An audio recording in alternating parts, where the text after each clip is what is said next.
प्रेरित मंत्र ब्रह्म सरधावा, चला भाजी बायस भय पावा। धरि निज रूप गयऊँ पितु पाही, राम विमुख राखा तिहि नाही। भा निराश उपजी मन त्रासा, जथा चक्र भय ऋषि दुर्वासा। ब्रह्मधाम शिवपुर सब लोका, फिरा श्रमित व्याकुल भय शोका।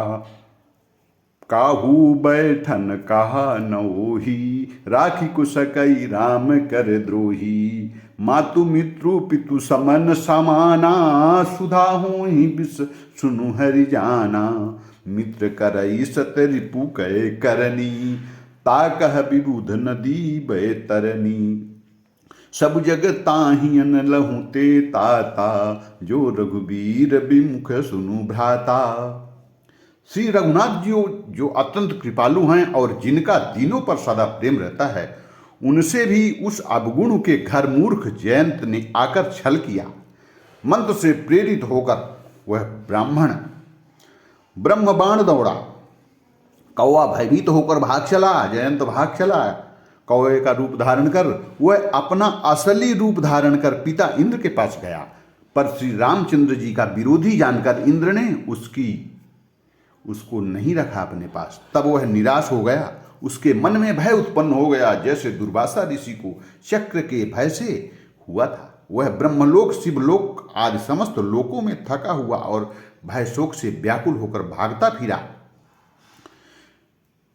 पर रखना तो दूर, किसी ने उसे बैठने तक के लिए नहीं कहा। श्री रामचंद्र जी के द्रोही को कौन रख सकता है। काक भुसुंड जी कहते हैं, हे गरुड़ सुनिए, जिसके लिए माता मृत्यु के समान, पिता यमराज के समान और अमृत विष के समान हो जाता है। मित्र करई सत्य रिपु कय करनी, ताकह विबुध नदी बय तरनी। सब जगु ताहियन लहु ते ताता, जो रघुबीर विमुख सुनु भ्राता। मृत्यु सैकड़ों शत्रुओं सी करनी करने लगते हैं। देव नदी गंगा जी उसके लिए बैतरणी यमपुरी की नदी बन जाती हैं। हे भाई सुनिए, जो श्री रघुनाथ जी के विमुख होता है, समस्त जगत उसके लिए अग्नि से भी अधिक गर्म जलने वाला होता है। नारद देखा विकल जयंता, लागी दया कोमल चित संता। पठवा तुरत राम पही ताही, कहीं सी पुकारी प्रणत हित पाही। आतुर सभय गहि सी पद जाई, त्राहि त्राहि दयाल रघुराई। अतुलित बल अतुलित प्रभुताई, मैं मति मंद जानी नहीं पाई। नारद जी ने जयंत को व्याकुल देखा तो उनके ऊपर दया आ गई, क्योंकि संतों का चित्त बड़ा कोमल होता है। उन्होंने उसे समझाकर तुरंत श्री रामचंद्र जी के पास भेज दिया। उसने जाकर पुकार कर कहा, हे शरणागत के हितकारी, मेरी रक्षा कीजिए। तो मर्यादा पुरुषोत्तम रामचंद्र जी आतुर और भयभीत देखकर जयंत ने आकर श्री रामचंद्र जी के चरण पकड़ लिए और कहा, हे दयालु रघुनाथ जी, रक्षा कीजिए, रक्षा कीजिए। आपके अतुलित बल और आपका अतुलित प्रभुता समर्थ को भी मैं मंद बुद्धि नहीं जान पाया। निज कृत कर्म जनित फल पायऊं, अब प्रभु पाहि शरण तहि आयऊं। सुनि कृपालु अति आरत बानी, एक नयनन करी तजा भवानी। कीनि मोह बस द्रोह यद्यपि, तेहि कर बध उचित प्रभु रामा। प्रभु छाणेउ करि छोह को, कृपाल रघुवीर समय। अपने किए हुए कर्मों से उत्पन्न फल मैंने पा लिया है। हे प्रभु मेरी रक्षा कीजिए, आपकी शरण ताक कर मैं आया हूं। शिव जी कहते हैं, हे पार्वती, कृपालु श्री रघुनाथ जी ने उसकी अत्यंत अर्थ दुख भरी वाणी सुनकर उसे एक आंख का काना करके छोड़ दिया।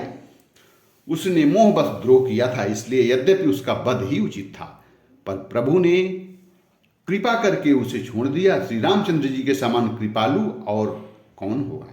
रघुपत चित्रकूट बसी नाना, चरित किए श्रुति सुधा समाना। बहुरी राम यस मन अनुमाना, हुई ही भीर सबही मुहि जाना। चित्रकूट में बसकर श्री रघुनाथ जी ने बहुत से चरित्र किए, जो कान्हों को अमृत के समान प्रिय हैं।